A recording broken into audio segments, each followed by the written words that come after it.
Ayan, mga kaimala, good morning. Today is Wednesday. So, nagkikrave ako ng fresh pasta or noodles. So, gagawa ako ng noodles DIY. So, sa mga sangkap na gagamitin ko is meron tayo ditong harina. Ayan. Harina, asin, iodized salt, and meron tayong tatlong itlog. So, may 3 eggs tayo. Dito na gagamitin natin para sa ating DIY fresh pansit canton. So, pansit canton ang ating gagawin. So, for today. Ayan, mag-start tayo. So, meron tayo ditong tatlong itlog. Babatikin lang natin ito mga kaimala. Oops, nakakain ng ilaw. So, malamig na kasi, kaya magagawa tayo ng Mickey bihon. Mickey Lomi. Ayan. So, meron tayong 3 eggs na binatik. So, ano natin siya guys? Mix lang natin siya ng mabuti. So, dahil hindi natin makakabili ng Mickey bihon, tayo Mickey canton, noon pang Lomi, nagawa na lang ito. Kasi gusto kong umikot na, mainit na sa daw. So, lagay tayo ng salt. Mga ano lang to, mga half spoon, ano lang, tablespoon yan. Huwag masyadong madami.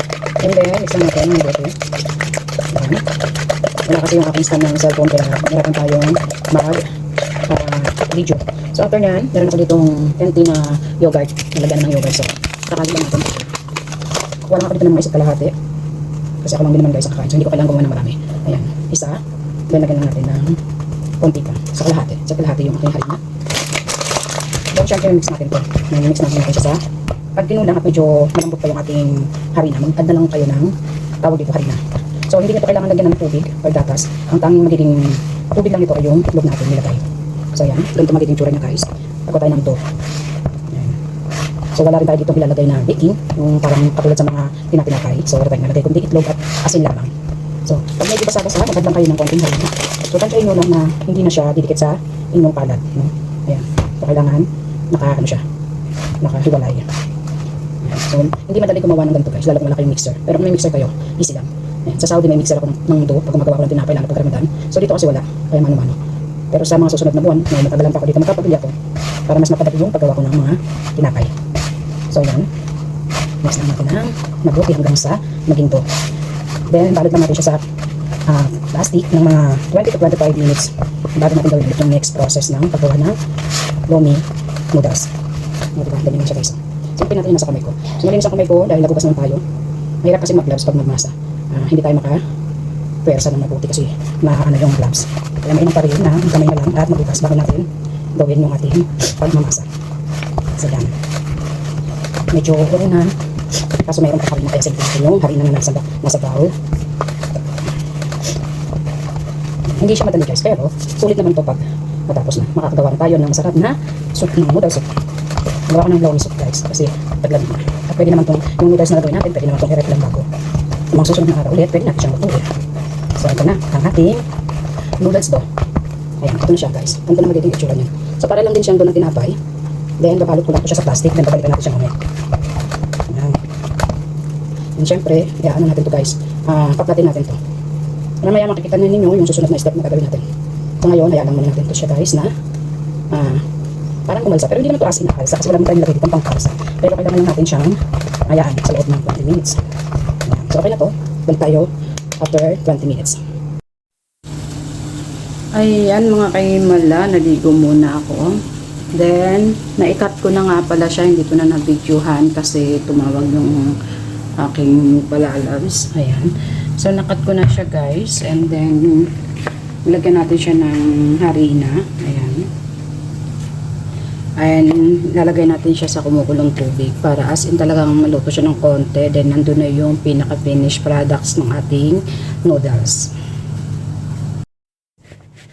So ito na guys, kinat ko na yan. Then syempre lalagyan natin yan ng harina para hindi siya magdikit-dikit. And then dito may pinakulo na tayong tubig. Ayan, ito yung ating ginawang noodles. Ilulublob na natin dyan yung ating. So, lulutuin lang natin yan guys ng mga ilang minutes lang. Mga 5 to 10 minutes lang. Then, syempre, haluin natin yan. Yan, haluin natin yung ating noodles. So, pag gusto nyo kumain at wala kayong noodles, pwede kayong maggawa ng sarili nyong noodles. Ganyan lang siya.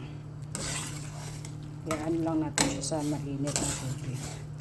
And then, pag hinango natin to, buhusan lang natin siya ng mantika para hindi siya magdidikit-dikit. Yan yung ating noodles. So, pwede na tayo makagawa ng lomi nang dahil sa ating DIY na noodles. Ayan. So, lutuin lang natin siya ng mga 5 minutes. So, depende sa inyo kung gaano kanipis ang gusto nyong gawing noodles. No? Sa akin kasi pang lomi talaga ang aking ginawa. Kasi nagkikrib nga ako. At malamig-lamig na nga dito sa ating tatayuan. Ayan. So, ito na siya guys. Maya-maya pwede na natin itong hanguin, hugasan. And then, after natin hugasan, lalagyan natin siya guys ng mantika. Ayan. Lalagyan natin yan ng mantika. Para hindi siya magdidikit-dikit. Diba?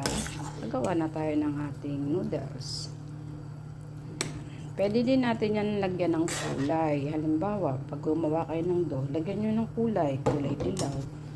Kung meron kayo, nakalimutan ko kasi yung lagyan kanina. So, for the next na lang na may sipang kulit gumawa. Lagyan natin siya ng kulay. Yung ating dough. So, ayan. Medyo okay na to. Maya-maya tatanggalin na natin to. Tapos, hugasan. Tapos, lagyan natin siya ng putit ng oil. Para hindi siya magdidikit-dikit. Ayan. Tanggalin na natin siya dito, guys. Lagyan natin siya sa ibang bowl. Tapos, hugasan natin siya. Then, lalagyan natin siya ng mantika.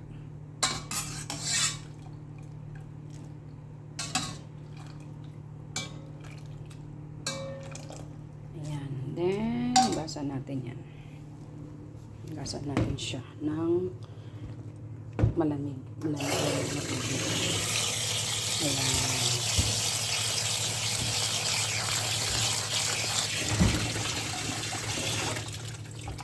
Lagyan natin. So, yan na yung noodles natin. Lagyan ko lang siya ng konting mantika para hindi siya magdidikit-dikit, guys. Yan. Kasi hindi ko pa yan agad maluluto. Baka bukas na kasi nagmunggo ako ngayon. So, yan na siya, guys. So, depende sa inyo kung gaano kanipis ang paggawa nyo ng noodles. Ayan. Ito kasi pang lomi. Kaya medyo kinapalan ko talaga siya.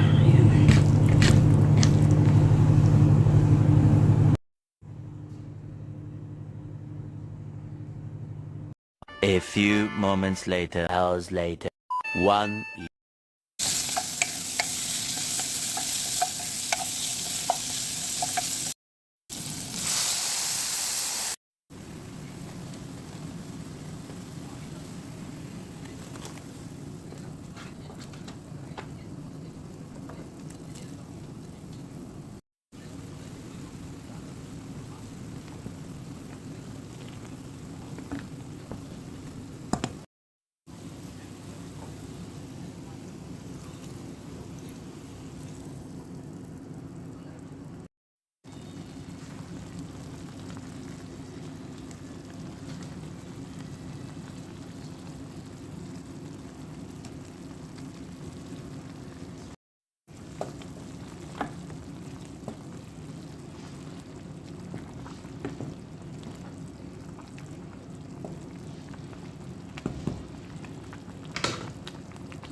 kakainin na. Ito na yung ating overload lomi.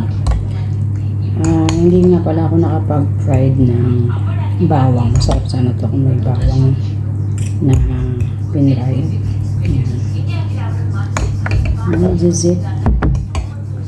Dahil malamig ang panahon, naisipan kong mag-lomi. Diba? Ito yung ginawa ko nung nakaraang lomi. Ngayon ko lang siya naluto, pero hindi lahat. Konti lang.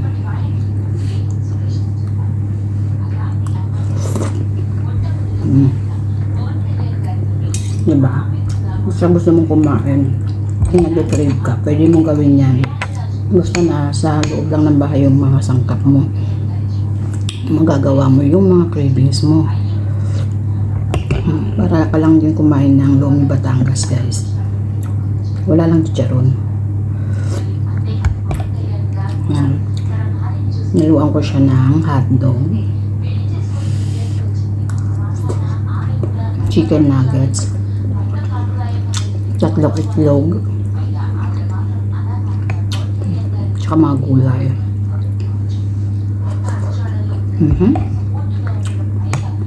Sarap.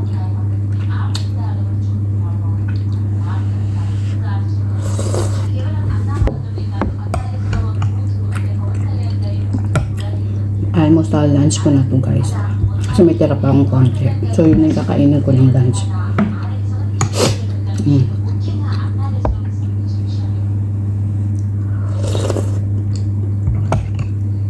Init pa. Bagong luto lang kasi.